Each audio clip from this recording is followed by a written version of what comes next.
this is the first episode after Russia has invaded Ukraine. So I feel like we got to address it, at least talk about it. And for those listening, this is being recorded on Saturday, the 26th. So that's when our information is up to date. Or that's how up to date we are.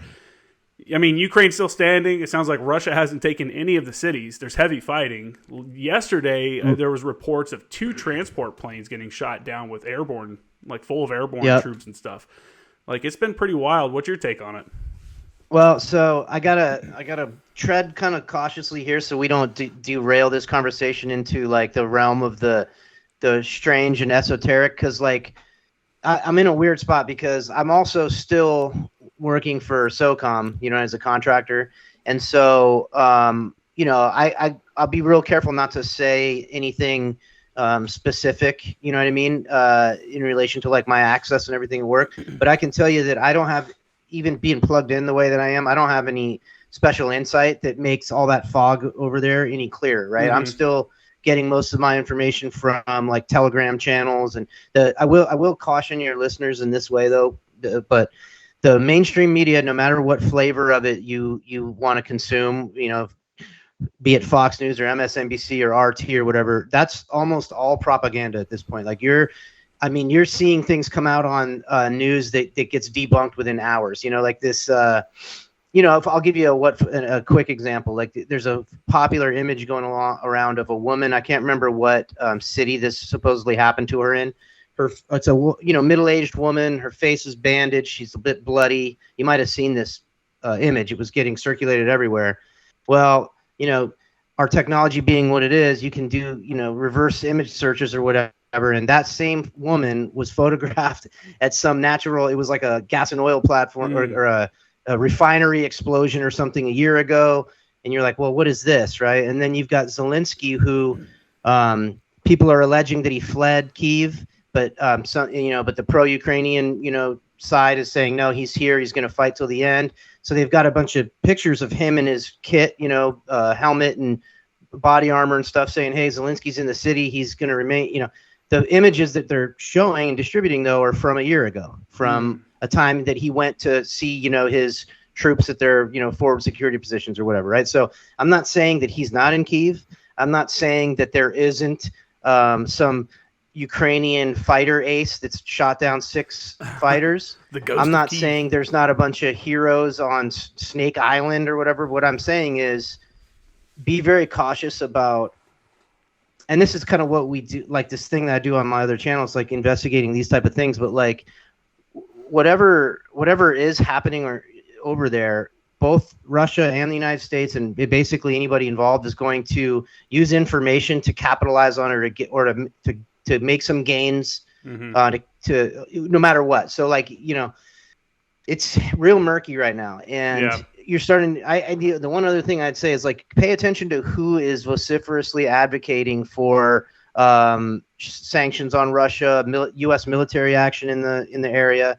You're starting to see a bunch of dopey celebrities and shit, right? People that are traditionally conduits for what amounts to like state media for us at this point. Now, I know this is a pro-military, all military guys that watch this and consume this, but please don't take what I'm saying as being like anti-American or whatever, but I'm telling you, as somebody who does deception and information operations for a living for the last 6 years, I can see the techniques as they're being employed, and there's a whole lot of propaganda, and some of it may be used on all sides. But and when I say propaganda, I don't mean that it's necessarily bad. So like if there's pro-Ukrainian stuff about like a fighter ace that shot down 6 MiGs the purpose of that could be to bolster, the morale of the Ukrainians that really are fighting a resistance. So it could be that it's exactly as what they're telling you. The Ukrainians are fighting some sort of heroic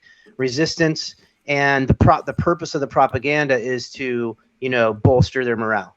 Yeah, I was going to say that about the ghost of Kyiv. I'm like, there's not too many people very interested in debunking that. You know what I'm saying? It's like, we'll just kind of let that one simmer, and a few weeks from now we'll say, yeah, that was fake or that was real or whatever. I'm with you. I think some of it is definitely pro it's out there to like bring up morale. Like, hey man, we're in this together. It's a fight. We gotta get together and fight and stuff. There's been some images of like Molotov cocktail attacks and stuff. I think were from like 2014 that people were sharing. Right. There was yesterday. Again, this is on Saturday, but yesterday there was a video that came out, and everybody was like, "Oh, it was a tank that ran over some dude's car." Yeah.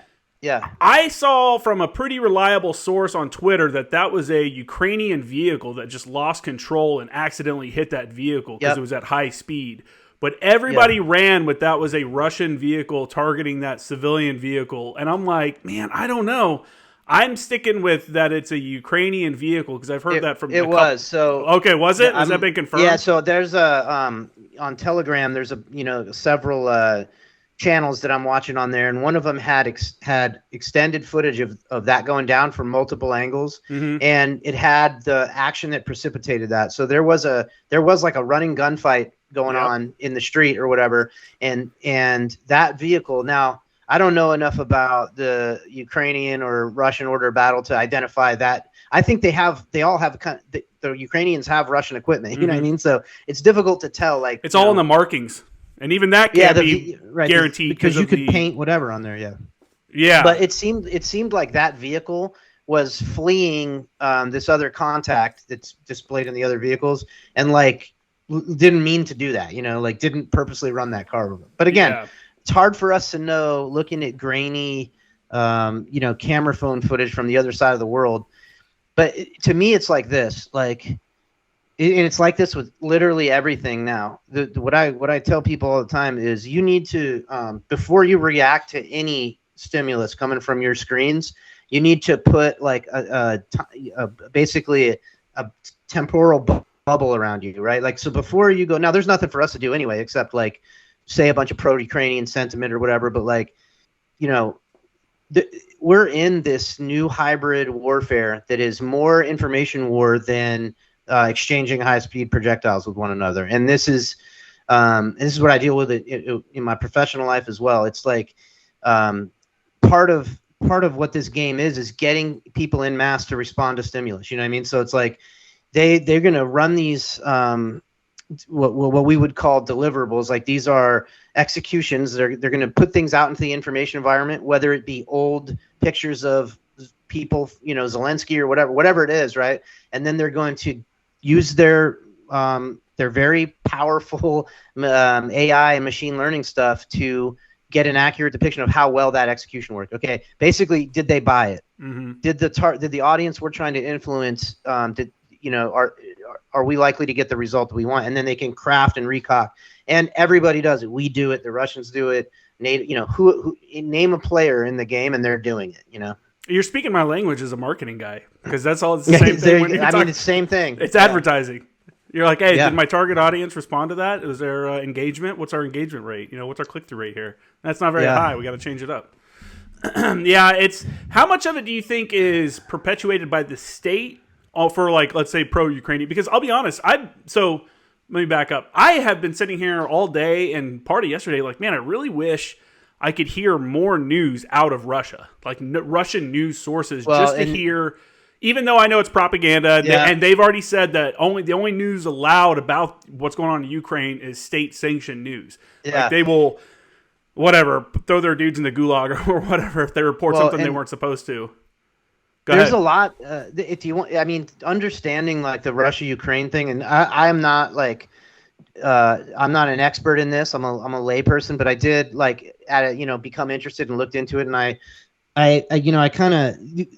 The thing about the Ukraine is it's long been this kind of like Afghanistan. It's kind of like a place where these Slavic people come to duke it out. You know what I mean? Like it's Kyiv is, and then Kyiv.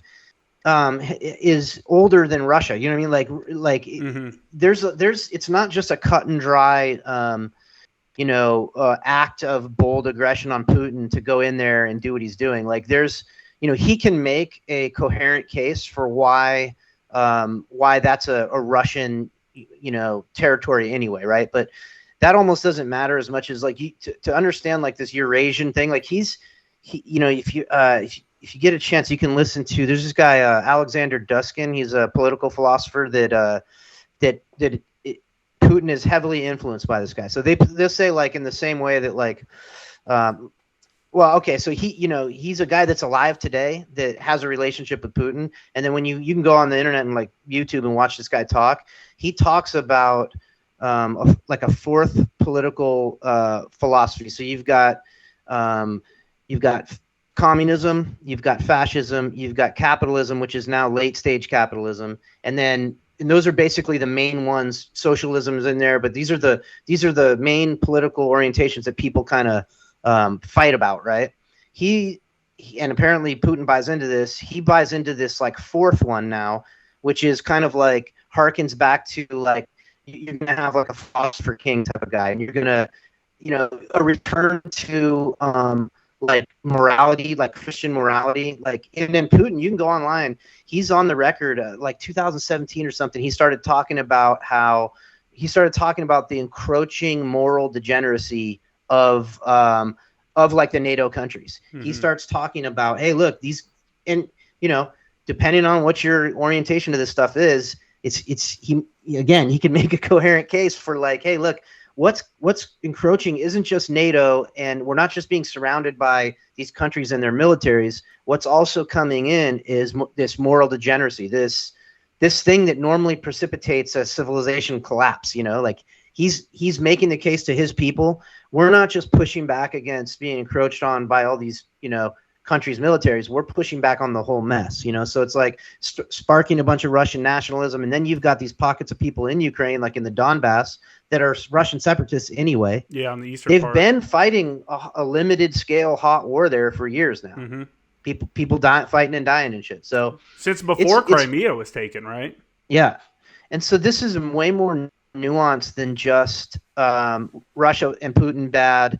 Put a Ukrainian flag on your Twitter, let's send our 19-year-old, infantryman over there to get it, I think it's more, but of course the media framing of this thing, it's like anybody that says any of the shit that I just said is like a Putin apologist. Or something. Yeah, it's funny how we both thought the same thing. Care. Yeah, like that's.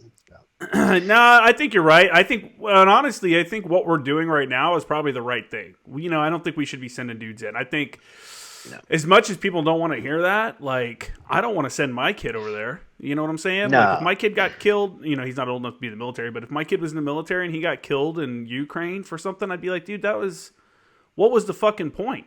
You know what I'm saying? I think we could do some serious sanctions. I think the sanctions that they've talked about can be effective, and I think it's getting, at this moment right now, they're talking about pulling Russia out of SWIFT, which I didn't even know what that was, but I guess that's like the electronic banking. Basically, if you get pulled out of that, you're disconnected from electronic banking from around the world. So right? Here we get immediately into like the other shit. But okay, so I'll keep it to like what I just know about, because you can jump pretty easily into this conspiracy stuff, right? So to stay out of that, we just talk about what is. Like, yeah, this SWIFT system is what facilitates, the US dollar is the world reserve currency, of course, right? Mm-hmm. Petrodollar and all that kind of stuff. So, when you kick Russia off the SWIFT system, you make it so that they can't do all the trade that they need to do in order to like keep shit going, right? So maybe that's the case, or maybe because Putin said, thing the other day, he said, we already thought of that and we're good. Like, we've made arrangements, so that's not going to be an issue. Okay, what that means, I don't know. But the other thing here is that this could be a move to because, okay, so just think of like what we're seeing in the financial world, right now, right? So like we've got inflation, people are watching their, whatever their savings have just dwindle away or whatever. And we're seeing like the civil unrest in Canada. We're watching a Western democracy interact with the financial system in a way that is making it so people that are engaging in civil disobedience against their government are frozen out of their banks. But the real thing to look there was they went after the cryptocurrency. Okay, So this thing in Russia could end up with them being kicked out of SWIFT, and then them using a technology like Ripple XRP or something as their basically, in the way that who was it, El Salvador or something adopted cryptocurrency as their currency. Like we could see this be some sort of move that either makes cryptocurrency like a viable thing for Russia, or it doesn't work and it destroys cryptocurrency for like everybody. Like this is and as somebody who I'm into cryptocurrency and I'm watching very closely, like what's going to happen when we take a major player in the world economy and we tell them they can't trade anymore, but they trade anyway because they're using a technology that we, as the holders of the reserve currency, can't stop them from doing. So there's a whole. It's way more nuanced, like you said. It's definitely way more nuanced. There's so much going on. Yeah, there's so much with this. I heard an argument today, I think it was today, about it was saying that the reason some people don't want to pull them off of that, off the SWIFT thing, is that is backed by the U.S. dollar. If they get pulled out of that and they can no longer trade with anyone that uses the U.S. dollar for anything, then what they're most likely going to do is talk to China and then start a whole new banking kind of sector. And then we're going to end up having like an east and west different kind of sectors for finance. Yeah. And that'll challenge the U.S. dollar's viability and how good is it actually now compared to this other banking system that these guys have set up. So it becomes like a challenge. So that right there could be an issue down the line for whatever. It's all crazy, man. But it's in my mind, I'm like, in 2022, I thought we'd come far enough as a species, especially in the Western world, where it's like everything's more modernized and shit. Like, what are we doing taking other countries? Like, just to like reclaim, like what the fuck is that? Well, because this whole thing about nationalism, it's for us plebes. The guys at the highest level of these multinational global banking institutions, and then the type of people that meet at Davos. Putin is one of the World Economic Forum's young global leaders. He's part of that group of diplomats and world leaders. Trudeau is another one of them. We got people from our government that are involved in this thing in a big way. So this whole thing about national boundaries is for the plebes, right? So these global players, they see things globally. Like they may live in a country and they may talk, to get to manipulate people and to get them to do things. They may like beat some sort of nationalist drum, but these people are happy to change these lines, like especially in a place like Ukraine and that part of the world. Like these are places historically where the boundaries have shifted. Look at like the Soviet Union fell and completely changed the political geography over there. But I think that I think that what we're seeing here is mostly, if we got the truth of it, it would be it would be a financial thing. We're not the only ones. Russia, both us and Russia, our debt-based economy is failing. It requires a constant like for the last 20 years, our economy has been kept afloat by our military-industrial complex. Like our wars in Afghanistan and Iraq have kept the capital in our system. And this is great. Like this is going to be, I can tell you what, no matter what's at the heart of all of it, what's going to happen is NATO countries are all going to expand their military budgets, right? They're going to increase, to like 4 or 5% of their GDP. Places like France and Germany and all these people that have been scaling back, this is going to be the very clear reason for them to increase military spending, which everybody gets their best stuff from us, So go buy Raytheon, go buy General Dynamics, go buy khaki stock, right? Like the war machine, whether this turns into a big protracted shooting war or not, the deliverable, the observable, what we all saw on our screens, right, is enough to get a bipartisan effort. You'll see bipartisan Democrats and Republicans agreeing that we need to start spending more on the military again, all that stuff. That's my prediction. I don't have any special insight or anything. I just will be very surprised if this doesn't get that machine. It never stopped running, but it'll get it pumping again. It'll give it a little bit of life. Yeah, it justifies. Yeah. People talk about military spending, the waste in spending and stuff like that. I think one thing a lot of people forget about is more